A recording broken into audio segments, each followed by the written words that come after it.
Okay,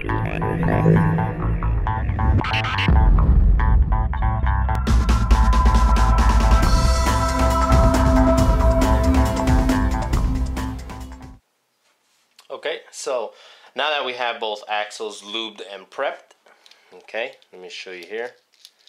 Sounds pretty good now. I went ahead and lubed both points here. Like I told you guys I was going to do. And they're lubed, so there shouldn't be... I know there's dirt that's going to go right through that little opening, so I put enough grease. So that way it keeps it from destroying any pins in there. Small rocks might get in there. I think that should have been made a little bit better. Just a tiny bit better, because look at the gap those axles have right in here. But with a little bit of grease, you shouldn't have any trouble. Okay, so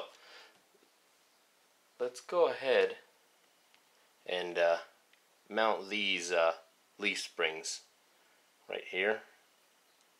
Let's go ahead and mount the leaf springs, and like always, use Loctite, of course.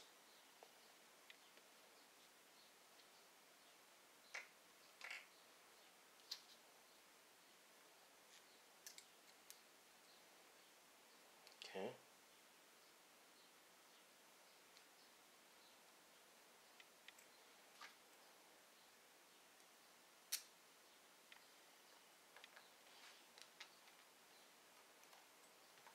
Let's go ahead and just set it in without tightening it.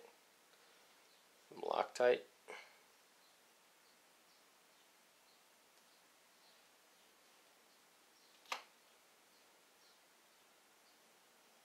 And this again is part 21 of your manual.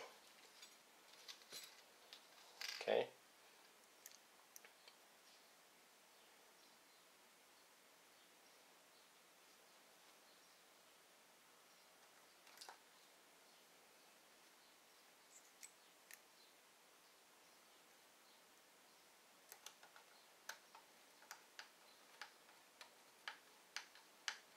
That's a tight fit right there. I don't know why.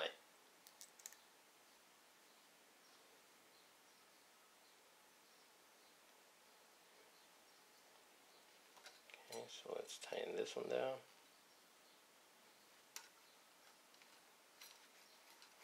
And now let's tighten all four of them. So that one's step 21. Remember, don't over tighten them. Just use a fair amount of Loctite. Okay. Don't over tighten them.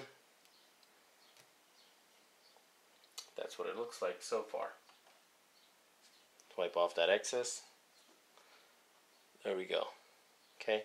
So you have both your axles ready to mount on the truck itself. As you guys notice, of course, the truck, we already had installed the rear body post, receiver box. So now your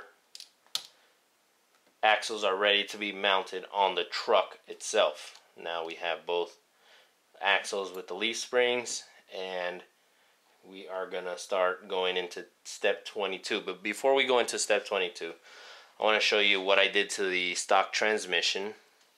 As you guys can see, this isn't the stock spur gear. Okay, I kind of ran into a little problem. Okay, this is the stock spur gear, 64 tooth, 32 pitch. Okay, I forgot to buy a 32 pitch pinion for my motor. Okay, but I'm going to be running a brushless setup. Now that requires a lot of power to these axles. That's why I'm trying to set everything up well greased, because there's going to be a lot of power. You guys saw in my upgrade video, I have the Punisher shafts for the truck itself because it's a lot of power involved. Now, I had laying around an Integy I believe this is an 84 tooth spur gear with the proper pitch of the pinions that I already own. And it didn't fit flush towards the back because of the spacer that it has, and the slipper clutch that's underneath. You guys wouldn't be able to see it, but there's a slipper right underneath there. So what I did, all I did was turn it around. Okay, this is held on really strong because it's held on, the metal plate is held onto the spur gear with bolts on this side, and then this is held strong against that slipper. So all I did was invert it the opposite way. Of course, your motor is going to go in through here or through here, and it should be good enough. There's enough space for the pinion. I already tested, dry fit it, and it seems like it's going to work perfect. And on top it's a metal gear upgrade. So this is what worked for me. There could be different upgrades for you, but this is what worked for me when it came to mounting this spur gear. Okay, it's pretty much all metal. You guys can see it there, and I think that's gonna work awesome. We'll see how it turns out. So let's go to step 22, and that's mounting them on your truck. Okay, so what you're looking for, I already have them on here. If you guys could see, let me zoom. Spacers and the nuts, they're all in the upgrade itself. All I have to do is take them out and drop in the axle. That's pretty much all I have to do, because they're already here. But your kit is going to include them, so you just have to search through the bags, and you'll be able to find them. But let's go ahead and mount them onto the truck now. Okay, so I went ahead and took off the nuts and bolts that were holding these shackles here, and this is the rear. So let's go ahead and mount it. Of course, you mount it with this output shaft towards the front. Let's go ahead and put on the front ones first. So you put in your spacer, and then your nut here.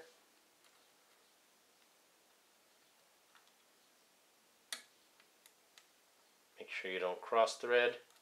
If you want to thread lock those, you can go ahead and do that.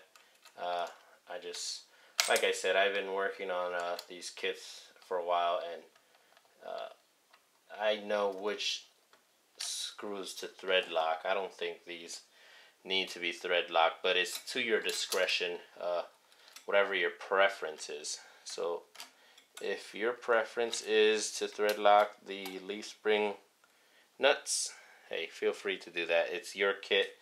You do whatever benefits you. If you're on the trails, if you're on a competition, it's your truck. You make it however you want to. Now, that being said, I like them just tight. I mean, they're not gonna go nowhere. So we have the front ones. Let's move towards the rear. Let me show you guys a close-up of what it looks like so far. Okay, now let's go towards the rear, and pay attention to your, when you have these body posts installed, make sure you don't put any pressure down, because you can snap these easily. So you want to do everything in a careful manner. Okay, so let's move this towards the rear. Now here you have to bend a little so you can get that that screw to go in. Okay, just like a real truck, kind of. Okay, and let's go and mount the bolt.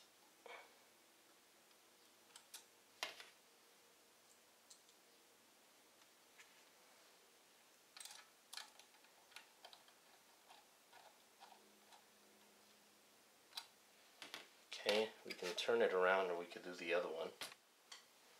go ahead and put this side in.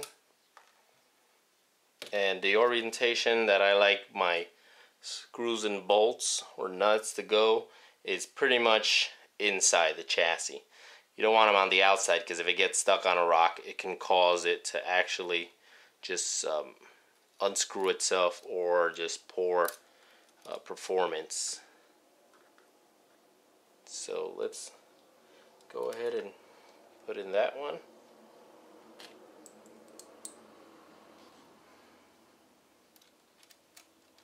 Let's install it. And there we go. We have the rear set up. You guys can see. So let's go ahead and mount the front one, following the orientation given by the manual. Okay, so on step 22, it's pretty much, of course, your output shaft towards the center transfer case. Okay, so let's go ahead and do that one. Okay, so far it's looking like a truck. We've installed the axles, the leaf springs. Okay, one quick tip when installing the front one. Okay, let me show you guys here. When you install the front ones, okay, you want to install these front shackles first, because you have the bumper mount here and you won't be able to put in your little T-wrench. So put these in first, pull them back, put them in first, and then you can go ahead and put in the rear ones. Just a quick tip for you guys that are building your kits. And now that everything's installed, we can go ahead and start part 23. Oh, we already did 23. 23 was the front. Let me show you guys there. You guys, part 23. Now this is a fun part. We're gonna start building the shocks.